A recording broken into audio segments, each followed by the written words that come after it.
हाय बच्चों, आज हम कक्षा 10 का जो सूरदास का पद नामक पाठ है पहला, उसका पद्यांश नंबर 9 पढ़ेंगे और उससे जो भी महत्वपूर्ण प्रश्न है फिर उसको समझेंगे। तो इस पद्यांश में गोपियाँ उद्धव जी से उनके द्वारा बताए गए ईश्वर की पूजा करने में अपने आप को असमर्थ बताती हैं और वो बताती हैं, अपने दुखों का वर्णन कर रही हैं। कहती हैं, उद्धव मन न भये 10-20।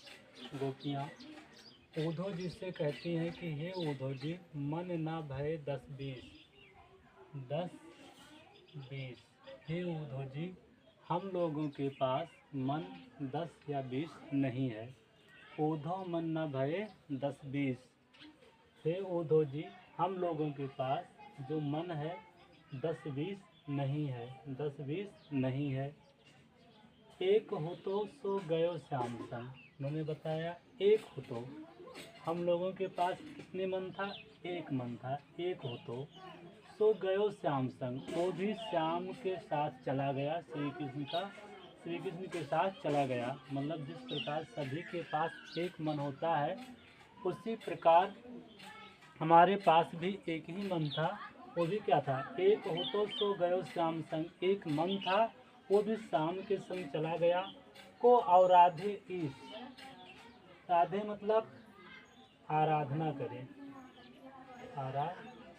आराधना करें।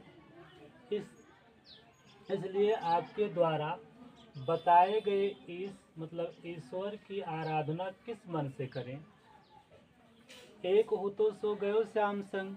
पहली बात तो बोल रहे उद्धव मन ना भये 10-20। हे उद्धव जी, हम लोगों के पास 10-20 मन नहीं है। एक हो तो, एक तो था, लेकिन हुआ क्या? सो गयो श्याम संग, वो भी श्याम के साथ चला गया। को और आधे ईश। अब बताइए, आपके द्वारा बताए गए इस ईश्वर की आराधना किस मन से करें? क्योंकि बिना मन के ईश्वर की आराधना हो ही नहीं सकती है। तो बिना मन के हम आपके द्वारा बताए गए ईश्वर की आराधना कैसे करें? आगे बता रही हैं, इंद्री शिथिल भई केशव बिन ज्यों देहि बिन शेष। फिर कहती हैं गोपिकाएं, इंद्री हम लोगों की जो इंद्रियां हैं शिथिल भई, शिथिल मतलब ढीली हो गई है। केशव, केशव मतलब श्री कृष्ण के लिए आया है, केशव मतलब श्री कृष्ण के बिना। तो कहती हैं हम लोगों की इंद्रियां ढीली पड़ गई हैं केशव बिन, किसके? श्री कृष्ण के बिना। कहती हैं उद्धव जी, हम लोगों की इंद्रियां केशव बिन श्री कृष्ण के बिना शिथिल हो गई हैं, ढीली पड़ गई हैं। ज्यों देहि बिन शेष, वो उदाहरण देकर बताती हैं कि जिस प्रकार के कोई देह हो और बिन शेष, बिना शेष के हो, मतलब ऐसा कोई देही हो जिसमें शेष ना लगा हो, तो वो देह क्या करेगा? कुछ नहीं कर पाएगा, एकदम शिथिल रहता है, पड़ा रहता है, कोई कार्य नहीं कर पाता है। तो उसी प्रकार कहती है कि हम लोगों की इंद्रियां भी केशों के बिना शिथिल हो गई हैं, ढीली पड़ गई हैं। उसी प्रकार ज्यों देहि बिन शेष, जैसे कोई देह बिना सिर का हो। आशा लाग रहत तन श्वासा, जीवों के कोट बरिस। आशा लाग, हम लोगों के भी आशा लगी है। रहत तन श्वासा, और इसके कारण हमारे तन शरीर में सांस चल रही हैं। जीवों कोट बरिस, और उनकी आने की आशा में करोड़ों वर्ष से जीवित हैं। कोट बरिस, करोड़ों वर्ष तक जीवित हैं।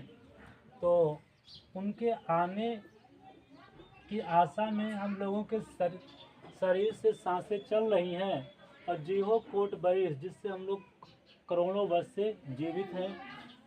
तुम सखा श्याम सुंदर के। फिर आगे कहती हैं कि हे उद्धव जी, तुम तो सखा हो, मित्र हो किसके? श्याम सुंदर के, अर्थात श्री कृष्ण के। सकल जोग के ईश, सकल जोग के ईश, आप संपूर्ण योग के ईश्वर हैं।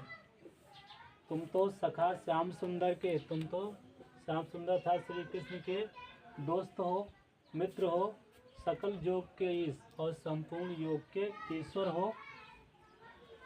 सूर हमारे नंद नंदन बिन और नहीं जगदीश, सूरदास जी कहते हैं कि गोपियाँ कहती हैं हमारे नंद नंदन, नंद नंदन, नंद के नंदन अर्थात श्री कृष्ण के बिन, मतलब हमारे श्री कृष्ण के बिना और नहीं जगदीश, हमारा कोई ईश्वर या आराध्य नहीं है।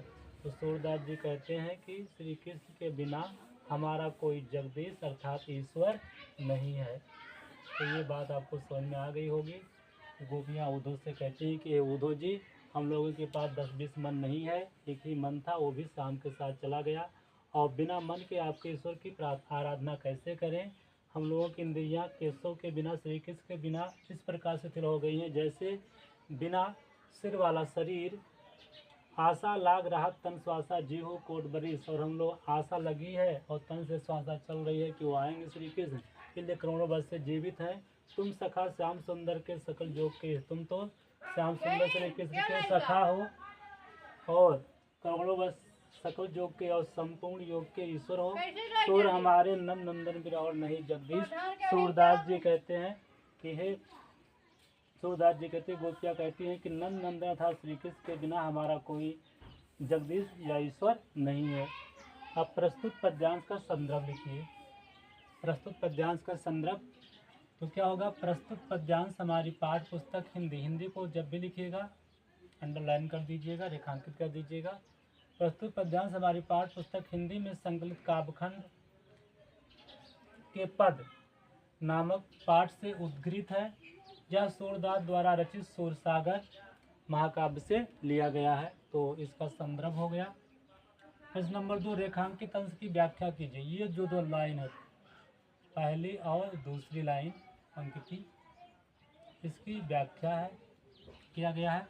गोपियाँ उद्धव से कहती हैं कि हे उद्धव जी, हम लोगों के पास 10-20 मन नहीं है, सभी की तरह हम लोगों के पास एक ही मन था, वो भी श्याम के साथ चला गया। इस मन से तुम्हारे द्वारा बताए गए ईश्वर की आराधना करें। इसमें किसके बीच वार्तालाप हो रहा है, किसके किसके बीच बातें हो रही है, तो गोपियाँ तथा उद्धव के बीच वार्तालाप हो रहा है। उद्धव को किसके ईश्वर बताया गया है, उद्धव को योग साधना के ईश्वर बताया गया है। उद्धव 10-20 हमारे मन नहीं है, ये कौन कह रहा है, यहाँ पर गोपियाँ कह रही हैं कि हमारे पास 10-20 मन नहीं है। उम्मीद है आपको ये पूरा वीडियो समझ में आ गया होगा। इसका और पद्यांश अगले भाग में पढ़ाया जाएगा, और हमारा संपूर्ण भाग देखने के लिए हमारे YouTube channel Vijay Kumar T centre पर जाकर देख सकते हैं। Thank you for watching the video.